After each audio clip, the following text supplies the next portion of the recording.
জনগণের ভোট দেওয়া না দেওয়া সমান কথা।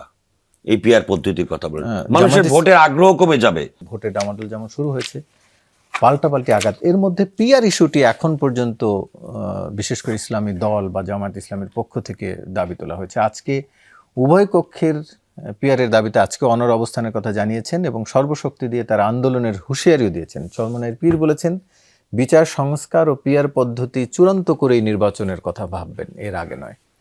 এখন একটা নির্বাচনের আবহ তৈরি হয়েছে এবং অন্তর্বর্তীকালীন সরকারের আগেও কিন্তু এই রাজনৈতিক দলগুলোর নিবন্ধন বা রাজনৈতিক দল হিসেবে ছিল। এর আগে ভোটারবিহীন নির্বাচন হয়েছে, দিনের ভোট রাতে হয়েছে, অনেক কিছু হয়েছে।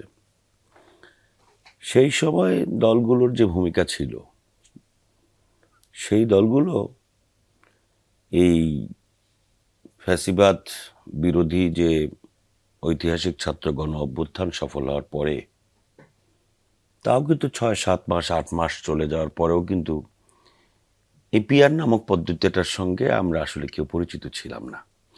এই দেশের সাধারণ মানুষ এখনো পিআর কি জিনিস এটা এখনো বোঝে না। কেউ কেউ বলে যে আমি ভোট দেব এক জেলায়, ভোটের প্রতিনিধিত্ব করবে আরেক জেলা, বা মিশ্র প্রতিক্রিয়া আছে। ইসলামী দলগুলোর মধ্যে ধরেন দুটি রাজনৈতিক ইসলামিক দল, একটি হচ্ছে জামাত ইসলামী, যারা আওয়ামী লীগের শাসন আমলের শুরু থেকে আওয়ামী বিরোধী আন্দোলনে বা ফ্যাসিবাদ বিরোধী আন্দোলনে বিএনপির সহায়ক শক্তি বা বিএনপির সঙ্গে একসাথেই ছিল, বা কখনো কখনো আলাদা করেও আওয়ামী লীগের বিরুদ্ধে আন্দোলন সংগ্রাম করেছে। বিশেষ করে 14 নির্বাচনের পরে জামাত ইসলামের ভূমিকা আপনি যদি বলেন যে তারা কিন্তু মোটামুটি নিশ্চুপ ছিল এবং গত 10 বছরে তাদের আওয়ামী বিরোধী রাজনীতি বা আওয়ামী লীগের ফ্যাসিবাদী আচরণের বিরুদ্ধে তাদের কিন্তু দৃশ্যমান কোনো কর্মসূচি বা দৃশ্যমান কোনো প্রতিবাদ খুব একটা ছিল না। তাহলে আমি বলতে পারি 10 বছর যাবৎ উনি আওয়ামী লীগের জুলুম নির্যাতনের কাছে আত্মসমর্পণ করে তারা এক প্রকার আত্মসমর্পণ অবস্থায় ছিলেন এবং রাজনীতির মাঠে তাদের দৃশ্যমান সেরকম কোনো ভূমিকা ছিল না। সেই জামাত ইসলামী ঐতিহাসিক ছাত্র গণ অভ্যুত্থান সফল হওয়ার পরে প্রথম থেকেই তাদের এক এক সময় এক এক ধরনের কথা, বিশেষ করে নির্বাচন কেন্দ্রিক। জামাত ইসলামের আমিরের কথাও যদি আপনি মনে করেন, নির্বাচন এইভাবে হবে না, নির্বাচন ওইভাবে হবে না, অনেক কথা বলেছে। এই মাসে হবে না, তো ওই মাসে হবে না, রোজার আগে হবে, রোজার পরে হবে, এপ্রিলে হবে, ফেব্রুয়ারিতে তারা জানাতেই পারে। ফাইন। সেই সময় কিন্তু আপনার পিআরের ঘোষণাটা এইভাবে আসে নাই। পিআরের দাবি এর আগেও আসলে এসছে।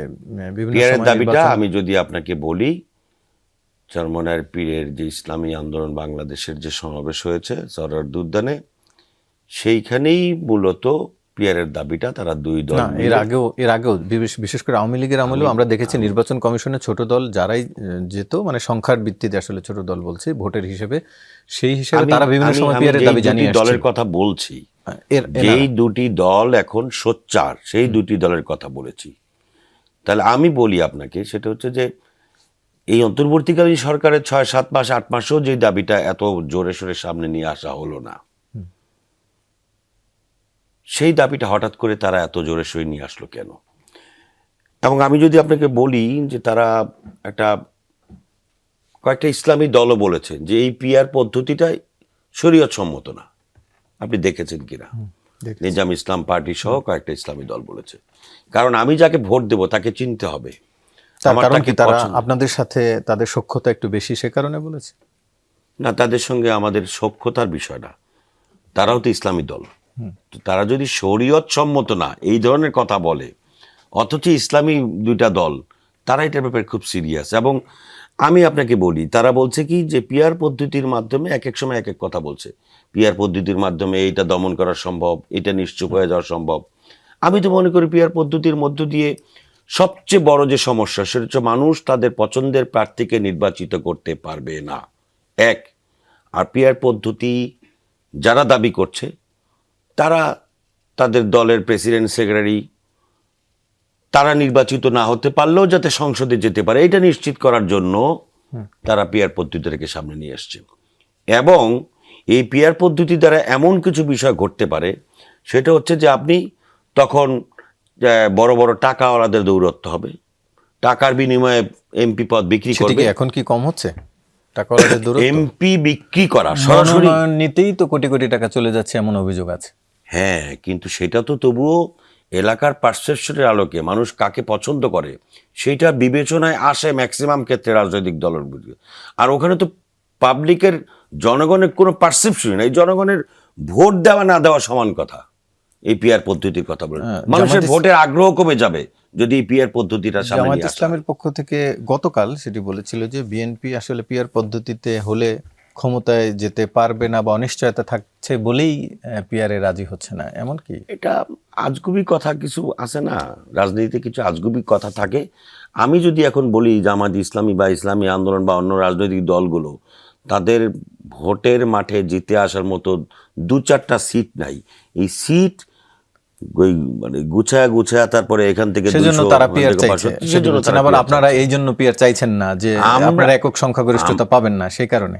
বিষয়টা হচ্ছে আপনি পিআর দাবি করতেই পারেন জি, রাজনীতির জি, আমরা মাঠে। বুঝতে পারছি। না, আমরা আমি একটু- রাজনীতির মাঠে আপনি পিআর কেন, আপনি যে কোনো দাবি করতে পারেন, অবশ্যই। কিন্তু আপনার একটা রাজনৈতিক সংস্কৃতি আছে। আপনি নির্বাচনের সময় মানুষের কাছে যান আপনার ইশতেহার নিয়ে